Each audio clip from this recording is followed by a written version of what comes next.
నీ బిడ్డ మంచిగానే ఉంటుంది. నడవ నా కొడుకుని ఎందుకంటాను? తీసుకొని పో నీ బిడ్డను. చూసినా నువ్వు చేతి మనతో మాట్లాడతాను నడు రాఘవ. నా బిడ్డ జోలికి వస్తే ఇంకోసారి మాత్రం ఈ ఊళ్ళో లేకుండా చేస్తా.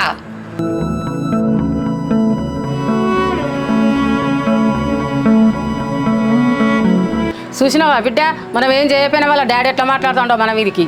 ఏమోనే అమ్మ, నీ అమ్మ అసలు ఏం జరుగుతుందో నాకే అర్థమవుతలేదే. వాళ్ళు అయితే ఎట్లా వారికి ఇస్తాను చూడు, నన్ను ఊళ్ళో లేకుండా చెప్తారట. ఇవేం చూసినావు బిడ్డ, మొన్న మన ఇంటికి వచ్చి నోటికి ఎంత అంతే మాట్లాడిండు. నీతోటి చెప్తే బాధపడతావని నేను చెప్పలే. కాదే, అసలు ఈ జానకి ఏం చెప్తుంది దానికన్నా అర్థమవుతుందానే?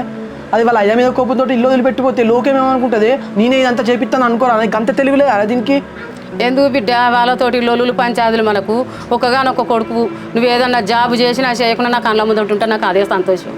సరే అమ్మ, నువ్వేం బాధపడకే. నేనే తప్పు చేస్తానే అమ్మ, నిన్ను అనవసరంగా బాధ పెడతానా? నువ్వు ఇక ఏం రంది పెట్టుకోకే అమ్మ. ఈ కంచెలు దాన్ని ముచ్చట